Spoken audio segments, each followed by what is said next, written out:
Shalom, selamat pagi Bapak Ibu Saudara sekalian yang terkasih di dalam Yesus Kristus. Selamat pagi, selamat berjumpa kembali di dalam renungan harian. Pada pagi hari ini, sebelum kita memulai segala sesuatunya, mari kita berdoa terlebih dahulu. Bapa yang baik, Bapa yang luar biasa, kami berterima kasih buat pagi hari ini. Kalau sebentar kami ingin mendengarkan sebagian daripada firman-Mu, bukalah isi hati pikiran kami, supaya firman-Mu boleh berakar, bertumbuh, dan berbuah dalam hati kami, dan kami semua boleh semakin luar biasa bersama dengan Tuhan. Di dalam nama Yesus kami sambut firman-Mu pada pagi hari ini. Haleluya. Amin. Bapak Ibu Saudara sekalian, pada hari ini saya ingin membawakan renungan harian dengan judul Mental Tempe. Kenapa saya membawa hal seperti ini, Bapak Ibu Saudara sekalian? Karena belakangan hari ini banyak sekali anak-anak Tuhan yang mentalnya ini mental tempe, alias mental yang kurang tahan uji. Mental yang ya kayak mental tempe, dipotes udah kelar, hilang. Mari kita baca firman Tuhan pada pagi hari ini di dalam 1 Korintus yang ke-13. 1 Korintus ke-16, 1 Korintus 16 ayat yang ke-13. Begini firman Tuhan, berjaga-jagalah, berdirilah dengan teguh dalam iman, bersikaplah sebagai laki-laki dan tetap kuat. Bapak Ibu Saudara sekalian, tanpa sadar semenjak pandemi ini iman kita semakin menurun. Lalu ketika pandemi sudah mau selesai, iman kita bukan bertambah naik, tapi iman kita bertambah menurun. Sadar atau tidak sadar. Kenapa seperti ini? Bapak Ibu Saudara sekalian, hal seperti ini sebenarnya menjadi hal yang sangat berbahaya. Karena sebagian orang menganggap hal ini sepertinya biasa saja. Tetapi kita sebagai anak-anak Tuhan, hal ini tidak biasa.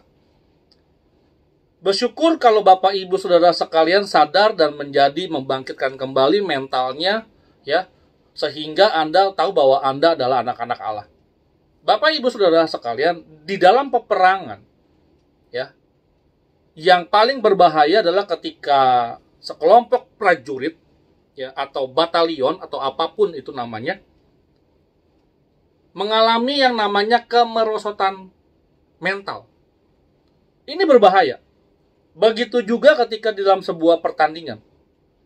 Ketika Anda sedang bertanding sebelum mulai, tetapi Anda sudah kalah mental dengan lawan Anda, maka ini berbahaya. Sudah pasti, jelas pasti kekalahan akan Anda terima.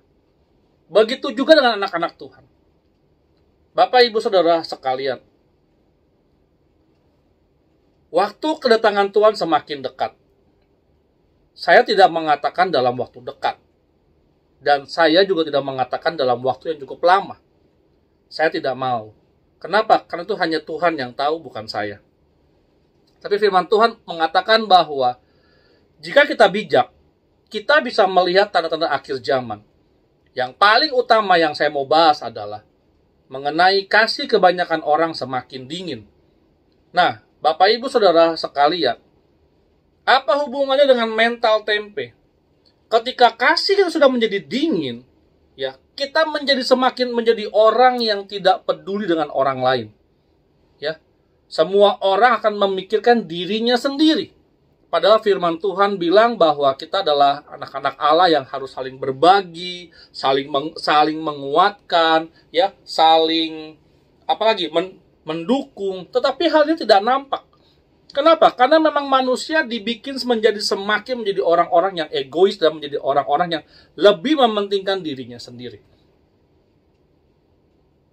Mental tempe. Ini adalah keadaan di mana diri Anda mengalami kemerosotan mental yang mengakibatkan Anda tidak sanggup akhirnya berbuat apa-apa dan akhirnya tidak bersemangat ngapa-ngapain, tidak mau ngapa-ngapain, yang mengakibatkan pelan-pelan menjadi kematian Anda sendiri. Bapak Ibu Saudara sekalian, kita sama-sama tahu bahwa gereja kita baru sudah mulai ibadah tatap muka. Dan saya melihat antusias yang sangat tinggi dari beberapa pekerja dan juga dari jemaat, ya, yang terkadang ada yang kita undang, ada juga tidak kita undang, tapi mereka datang sendiri. Itu adalah hal yang luar biasa yang memang saya patut jempolkan kepada Bapak Ibu Saudara sekalian. Mari kita sama-sama menjaga hal ini sampai dengan seterusnya.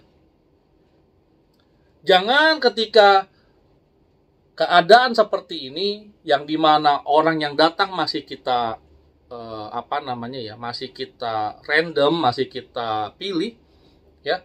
Banyak orang yang tidak diundang menjadi sepertinya merasa dirinya gitu ya, sepertinya tidak dianggap, atau mungkin dirinya menjadi marah karena tidak diundang, ya.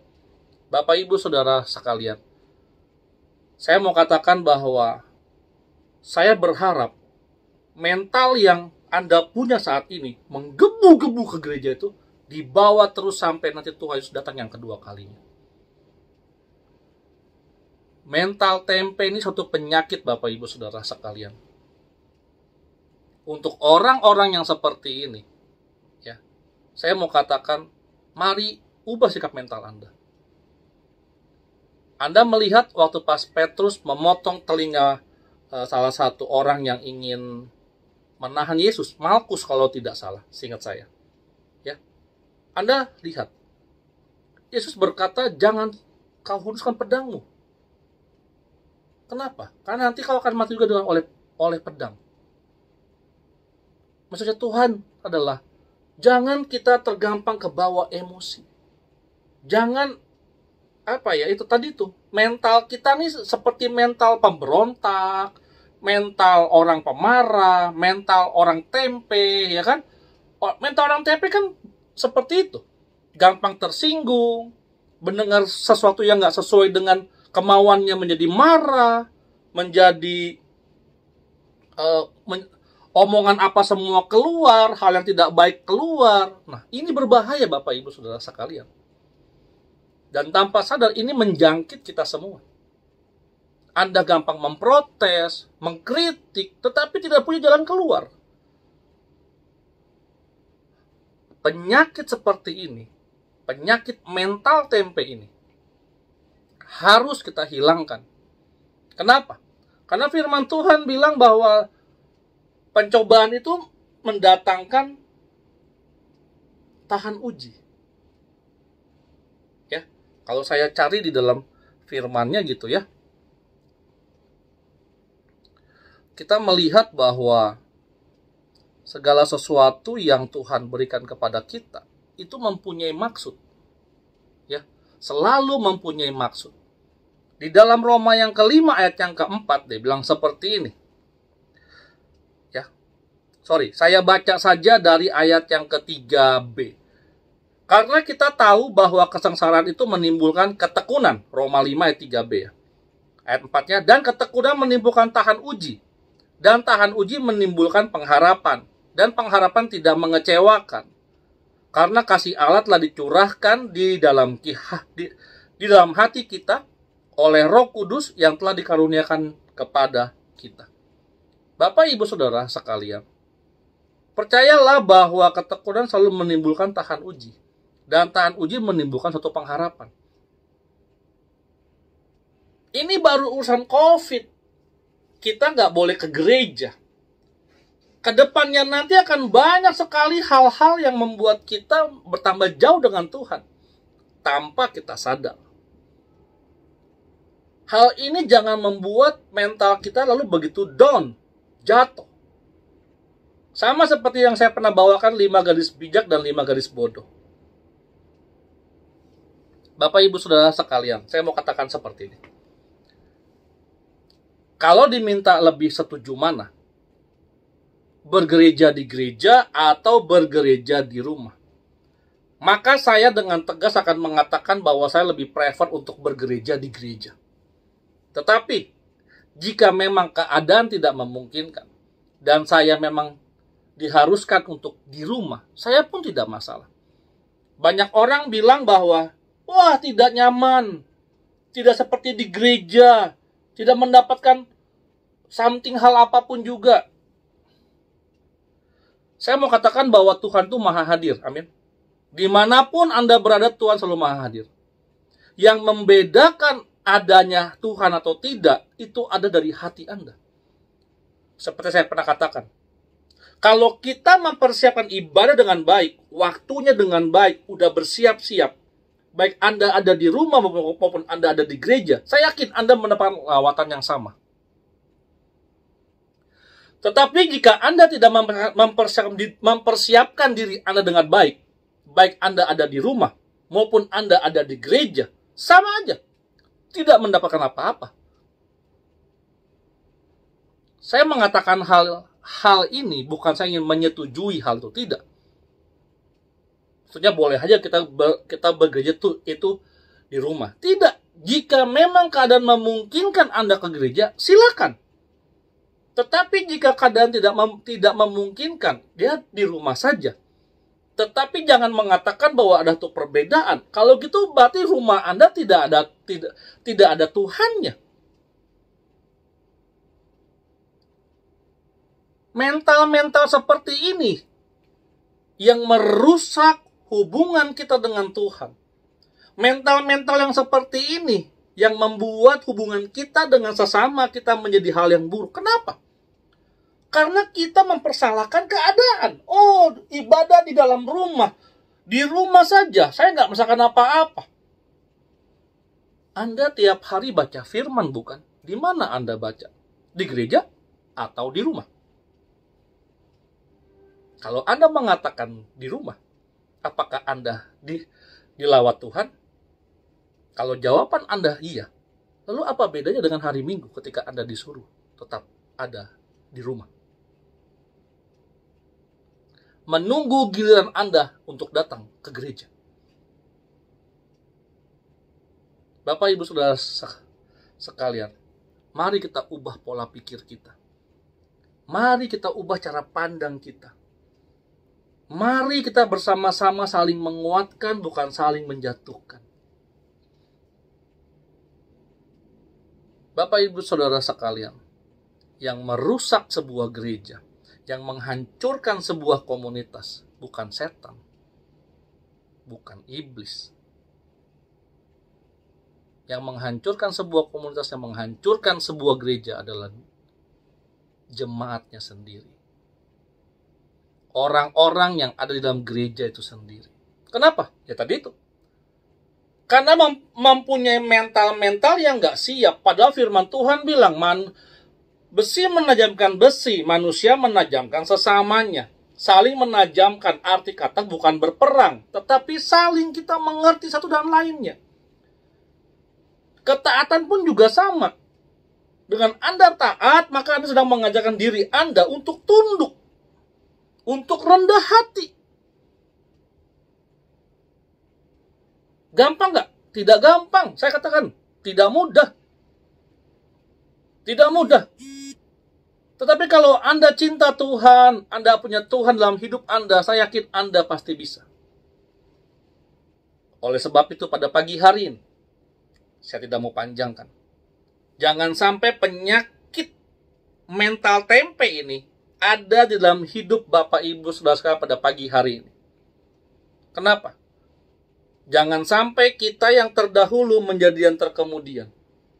Kita disusul oleh orang-orang yang baru bertobat, oleh orang-orang yang baru mengenal Tuhan. Dan ketika Tuhan datang, Tuhan bilang, saya tidak mengenal engkau. Seperti 5 gadis bijak dan 5 gadis bodoh. 5 gadis bodoh tidak mempersiapkan sesuatunya. Mentalnya tempe, ya kan? Udahlah cukuplah, semua cukuplah. Apanya yang cukup? Tidak pernah cukup kalau bersama dengan Tuhan. Harus lebih. Anda saja uang pengen lebih. Masa untuk urapan Tuhan, untuk lawatan Tuhan cukup? Tanya kepada diri kita. Dan tanya kenapa. Supaya kita makin hari menjadi orang yang mawas diri. Dan jangan sampai, sekali saya mau katakan, penyakit mental tempe ini hinggap bahkan sampai ada di dalam hidup Anda semua pada pagi hari ini. Amin. Mari kita berdoa. Bapak, terima kasih buat pagi hari ini. Hamba-Mu berdoa buat setiap orang yang mendengarkan firman Tuhan pada pagi hari ini. Di dalam nama Yesus, penyakit mental tempe ini aku patahkan, hancurkan di dalam nama Yesus. Dan setiap orang yang mendengarkan firman ini, biar terbuka mata hatinya, terbuka pikirannya, sehingga Roh Kudus dapat masuk dan hatinya boleh diubahkan. Sehingga orang-orang ini mempunyai mental Kristus, mempunyai mental seorang pemenang, mempunyai mental orang yang maju terus bersama dengan Tuhan, yang tidak kalah oleh keadaan, tidak kalah oleh situasi. Aku berdoa di dalam nama Yesus. Bapa, aku yakin anak-anak Sword Generation Ministry, jemaatnya, semuanya, sejak hari ini yang mendengar firman ini di dalam nama Yesus, mempunyai mental-mental yang tangguh, mental-mental yang luar biasa. Karena lawatan Kau sangat luar biasa bagi hidup mereka semua. Di dalam nama Yesus, hamba-Mu berdoa dan mengucap syukur pada pagi hari ini. Haleluya. Amin. Pikiran terkadang sering mengganggu kita. Pikiran seringkali tidak sesuai dengan rencana Allah dan pekerjaan Allah.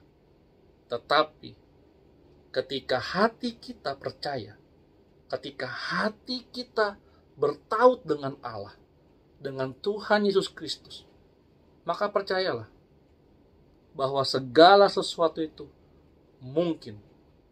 Sehingga kita mempunyai mental-mental pemenang seperti Tuhan. Ketika Dia mati di atas kayu salib, seakan-akan orang bilang mengatakan Dia salah, Dia kalah. Setan pun bersorak-sorai. Tetapi lihat,